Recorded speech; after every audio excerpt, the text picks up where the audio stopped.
அவனை தூண்ட வேண்டும், அதற்கான உரிமையை கோரி பெற வேண்டும், அதற்கான வழிவகைகளை ஆராய வேண்டும்.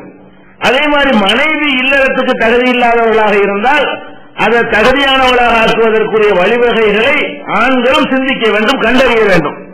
நபிகள் நாயகம் ஸல்லல்லாஹு அலைஹி வஸல்லம் அவங்களுடைய காலத்துல எல்லாம் இதுல ரொம்ப கவனமாக ஒவ்வொருவரும் இது உரிமை நாங்க விடமாட்டோம் என்று போராடி இருக்கிறதெல்லாம் பார்க்கிறோம். இப்ப வெட்கப்படுறாங்க. நம்ம வாழ்கிற காலத்துல என்னன்னு கேட்டா, மனைவி சரியில்லை என்று சொன்னால் அது என்ன சரியில்லை, என்ன செஞ்சா சரியாகும், எப்படி இருந்தால் இல்லறம் சிறப்பா இருக்கும் என்று வெளியே சொல்வதே, அதை பற்றி ஆலோசிப்பது, அதை பற்றி பேசுவதே தப்பு என்று நினைக்கிறார்கள் ஆண்கள். அதே மாதிரி பெண்கள் என்ன நினைக்கிறாங்க, குடும்ப வாழ்க்கையில கணவனிடமிருந்து போதுமான சந்தோஷம் கிடைக்காவிட்டாலோ அல்லது அவனுடைய அளவுக்கு மீறிய ஆசையினால் இவர்கள் கஷ்டமாக இருந்தாலோ அதெல்லாம் ஒரு பிரச்சனை. இதையெல்லாம் எப்படி சரி செய்வது? இதை பேசினா பெண்கள் நீங்க பேச முடியுமா?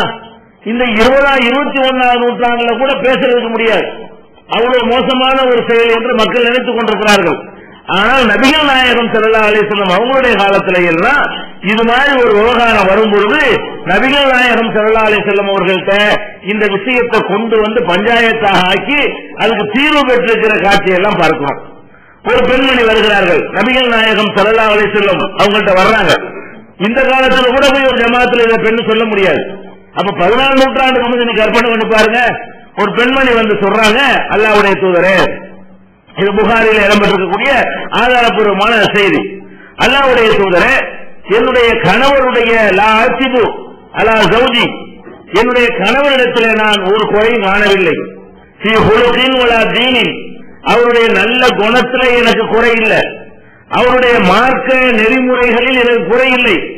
வலாக்கின்னி அக்ரஹுல் குஃப்ர பில் இஸ்லாம், இஸ்லாத்தில் இருந்து கொண்டு நான் நிராகரிப்புக்கு போய்விடுவேனோ என்று நான் அஞ்சுகிறேன்.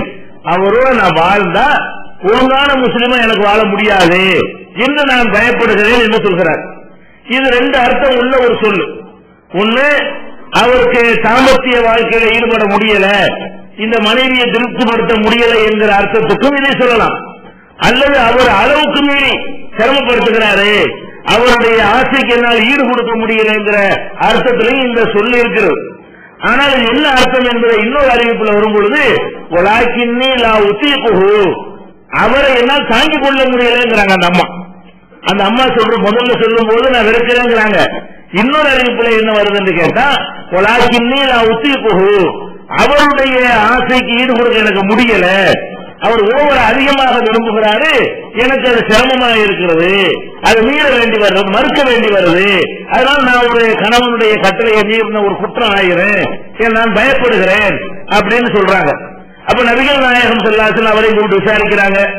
விசாரித்து என்ன செய்யறாங்க, ரெண்டையும் பார்க்கும் பொழுது இந்த அம்மா சொல்றது சரிதான் என்பது தெரிகிறது. விசாரிப்பாங்க, எதா இருந்தாலும் கூப்பிட்டு விசாரிச்சுவாங்க. அப்ப என்ன சொல்றாங்க, ஒரு மகர் கொடுத்திருக்காரு, ஒரு தோட்டத்தை, இதெல்லாம் விசாரிச்சுக்கிட்டாங்க. கேட்கிறாங்க, தருத்தீன் அலைஹி ஹதீகத்தோ, அவர் உனக்கு மகரா தந்தார்ல, அந்த தோட்டத்தை திருப்பி கொடுத்துறியா? அவர் உன்னை டைவர்ஸ் பண்ணல, நீதான் வேணாங்க. நீயா வேணான்னு சொன்னா அப்ப நீ வாங்கின மகரை திருப்பி கொடுக்கணுமா இல்லையா? அப்ப மகரை திருப்பி கொடுத்துறியா? நான் கொடுத்துடுறேன். உடனே ரசூல் ஸல்லல்லாஹு அலைஹி வஸல்லம் உத்தரவு போட்டாங்க, அப்ப நீ அந்த பெண்ணை விடுவிச்சிருப்பா. உனக்கு மனைவி இல்ல, உனக்கு முடியல, இல்ல அந்த பெண்ணு உன்னை சகித்துக் கொள்ள முடியலன்னு சொல்லுவா இல்லையா? பிறகு நீங்க கணவன் மனைவியா வாழ்றீங்க. இப்படி அழகா ரசூல் ஸல்லல்லாஹு அலைஹி வஸல்லம் தீர்வு சொல்றாங்க. இல்லாட்டி என்னவாது, இந்த மாதிரி ஒரு தீர்வு ஒரு வழிமுறை இல்லை என்று சொன்னால் அவங்க தன்னிச்சையாக வேற மாதிரி ஹராமான மார்க்கத்தில் தடுக்கப்பட்ட வழிமுறைகளை நோக்கி ஓடி விடுவார்கள். அப்ப இப்படி எல்லாம் நம்முடைய உரிமைகளை ஆண்களும் பெண்களும் கிளைம் பண்ண வேண்டும். ஒரு வியாபாரத்துக்கு வேற எதுக்கும் ஒரு ஒப்பந்தம் பண்ணீங்க, ஒப்பந்தத்தை இவரோ அவரை சரியா நிறைவேற்ற நினைச்சுமோ உட்காந்துருக்குமா? என்னப்பா ஒப்பந்தம் பண்ணி என்னாச்சும் கேட்பமா இல்லையா? அப்ப ஒப்பந்தத்துல குறைவு இருக்குமே, ஆனால் அதை கேட்கணும், ஏன் குறைவு இருக்குது, என்ன பிரச்சனை என்று மனமிட்டு பேசணும். இன்னொரு அம்மா வர்றாங்க, எந்த அளவுக்கு இருக்கிறாங்கன்னு கேட்டா, பொய் சொல்லியாவது, சஹாபாக்கெல்லாம் பொய் சொல்லுவாங்க கேட்கக்கூடாது, ஹதீஸ்ல இருக்குது. பொய் சொல்லியாவது எப்படியாவது இந்த வாழ்க்கை சிறந்த வாழ்க்கையை தேர்ந்தெடுக்கணும் என்கிற மாதிரி எல்லாம் சில பெண்மணிகள் ரசூல் ஸல்லல்லாஹு அலைஹி வஸல்லம் காலத்திலே இருந்திருக்கிறார்கள். ஒரு அம்மா வர்றாங்க, Abu Bakr Siddiq, Khalid ibn Walid, பெரிய பெரிய சஹாபாக்கெல்லாம் அமர்ந்து இருக்கிறாங்க. அப்போ ஒரு பெண்மணி நபிகள் நாயகம் ஸல்லல்லாஹு அலைஹி வஸல்லம் அவங்கள்ட்ட ரிஃபா என்பவருடைய மனைவி அவங்க இருந்தாங்க. அப்துல் ரஹ்மான் பின் ஜுபைர் என்பவரை அவர் டைவர்ஸ் பண்ண உடனே, விவாகரத்து பண்ண உடனே அப்துல் ரஹ்மான் ஜுபைர் என்பவரை கல்யாணம் பண்ணியிருந்தாங்க.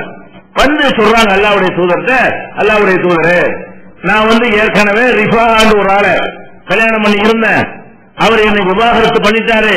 பிறகு அப்துல் ரஹ்மான் ஜுபைர்ங்கிறவரை நான் இரண்டாவது கல்யாணம் பண்ணிக்கிட்டேன். இவர் ஒரு ஆண்மையற்றவரா இருக்கிறாரு. நம்ம என்ன சொல்றாங்க, என்னுடைய கணவர் இரண்டாவது நான் கல்யாணம் பண்ணவர் ஆண்மையற்றவரா இருக்கிறார்னு சொல்லி அவங்க முந்தானை துணி எடுத்துக்காட்டி, இந்த துணி எந்த அளவுக்கு யூஸ் ஆகுமோ அப்படித்தான் அவர் இருக்கிறாரு அப்படின்னு ஒரு சாடையா என்ன செய்யறாங்க, இதை சொல்றாங்க. இருக்கிற ஹாலித் இப்னு வலீத், அபூபக்கர் எல்லாரும் கோபப்படுறாங்க.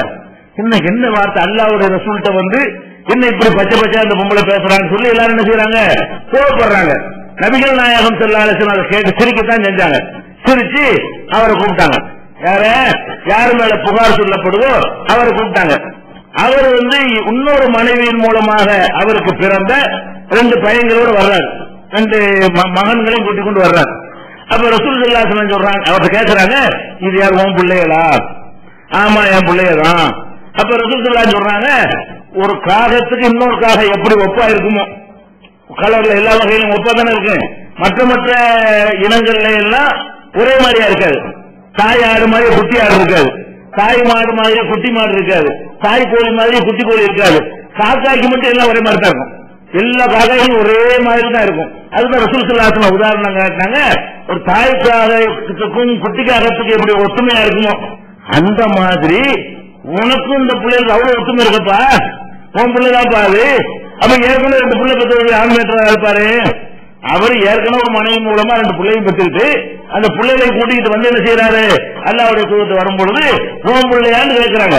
அப்ப அவர் என்ன செய்யறாரு, ஆமா, இன்னும் நீ ஆமான்னு சொல்ல தேவையே இல்லப்பா, அதை மூஞ்சே சொல்லுவ, அப்படி அச்சு அசலா உன்னை மாதிரி தானே இருக்குது, ஒரு காகத்துக்கு இன்னொரு காகம் எப்படி ஒத்திருக்குமோ அந்த மாதிரி தானே இருக்கிறீங்கன்னு சொல்லிட்டு இவரை பத்தி இப்படி பேசுறோம் கண்டிக்கிறாங்க.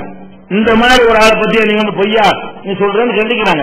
அப்ப பொய்யாவும் சொல்லிருக்கிறாங்க. எதுக்கு சொல்றேன்னு கேட்டா, இந்த கணவரை விட பழைய கணவரத்தை போயிடலாம்னு நம்ம ஆசைப்படுது. அதுக்காக என்ன பண்ணுதுன்னு கேட்டா, பொய் சொல்லியாவது அதை நிலைநாட்டலான்னு சொல்லி நினைச்சு புகார் செய்யறதெல்லாம் பாக்குறோம். அப்ப இது எதுக்கு இது போகுதுன்னா, இது மாதிரியான விஷயங்களை பேசுவது, இதனுடைய உரிமைகளை கேட்பது 2 பேரும் சந்தோஷமாக இருப்பதற்கு உதவுமே தவிர அது ஒரு காலத்திலும் கெட்டது கிடையாது. அதே மாதிரி பரீரான்னு ஒரு அம்மா இருந்தாங்க, அவங்க ஒரு அடிமை. முகைஸ்னு ஒருத்தர் இருந்தாரு, அவர் இன்னொரு ஆள்கிட்ட அடிமையா இருக்காரு. அவங்களுக்குள்ள கல்யாணம் பண்ணி வச்சுட்டாங்க. முகைஸ்ங்கிற ஒரு அடிமைக்கு பரீராங்கிற அந்த அம்மாவுக்கு நெஞ்சாச்சு கல்யாணம் பண்ணாச்சு. அடிமையா இருந்தாங்கன்னா அவங்க நினைச்ச நேரத்துல சந்தோஷமா இருக்க முடியாது, எஜமான அனுமதி கொடுத்தாதான் இருக்க முடியும். இவங்க இங்க வேலையில் இருப்பாங்க, அவர் அங்க வேலையில் இருப்பாரு. இவங்க 2 பேருக்கும் அந்த மாதிரி நினைச்ச நேரத்துல மகிழ்ச்சியா இருக்க முடியாது. அடிமைகள் வாழ்க்கை அப்படித்தான் சொல்லி சகிச்சுக்கிட்டு இருந்தாங்க. இந்த பரீராங்கிறவங்களை ஆயிஷா நாயகி விலைக்கு வாங்கி அவங்கள விடுதலை செஞ்சுட்டாங்க. விடுதலை செஞ்ச உடனே அந்த அம்மா என்ன யோசிக்குது, இப்ப நம்ம இவரோட கணவரா வச்சிருந்தோம்னு சொன்னா இவருக்கு எஜமானி என்னைக்கு அனுமதி கொடுப்பாரோ அன்னைக்கு தான் நம்ம குடும்ப வாழ்க்கை கிடைக்கும். இப்ப நம்ம அடிமை இல்லாம இருக்கிறோம், நம்ம சுதந்திரமா எங்க வேணாலும் போகலாம் வரலாம், நம்ம இருந்துட்டு இருக்கிறோம். இப்ப கணவர் அடிமை நிலையில் இருக்கிறாரு, ஒரு அடிமையை கல்யாணம் பண்ணி வச்சிருந்தோம்னு சொன்னா நம்ம சந்தோஷம் அதிகமா நமக்கு கிடைக்காது, அதிகமான குடும்ப வாழ்க்கையில் ஈடுபட முடியாதுன்னு சொல்லி அந்த அம்மா என்ன செய்யுதுன்னா, எனக்கு ஒரு வேணாங்க. இதுவரைக்கும் ஒன்னா சந்தோஷமா இருந்தவங்க இவர் விடுதலையான பிறகு அவங்க கணக்கு பண்ணி பாக்குறாங்க, இதுக்கு முந்தைய நமக்கு வேற வழி இல்லை, இப்படி இருந்துட்டோம், இப்ப நமக்கு வேற வழி இருக்கிறது. அப்படி இருக்கிற நேரத்தில் நம்ம ஒரு அடிமையை கல்யாணம் பண்ணிட்டு இருந்தோம்னு சொன்னா நமக்கு எப்படி குடும்ப வாழ்க்கை கிடைக்கும் அப்படின்னு சொல்லி மறுத்துறாங்க. எனக்கு அவர் வேணான்னு நிக்கிறாங்க. அப்ப அவர் ரொம்ப இந்த பெண் மாதிரி ஆசை வச்சிருக்கிறாரு. முகைஸ் ரொம்ப ஆசைப்படுறாரு, பைத்திய மாதிரி அலைகிறார். இந்த பெண்ணுடைய ஆசையிலேயே என்ன செய்யறாரு, இந்த மாதிரி மறுக்கிறாங்களே அந்த அம்மா அப்படின்னு சொல்லி ரொம்ப கவலைப்படுறாரு. நபிகள் நாயகம் ஸல்லல்லாஹு அலைஹி வஸல்லம் அவங்கள்ட்ட இதுவும் பஞ்சாயத்தா வருது. வந்தவன என்ன செய்யறாங்க, முகைஸுடைய பரிதாபத்தை எல்லாம் பார்த்துட்டு இந்த அம்மா கூப்பிடுறாங்க.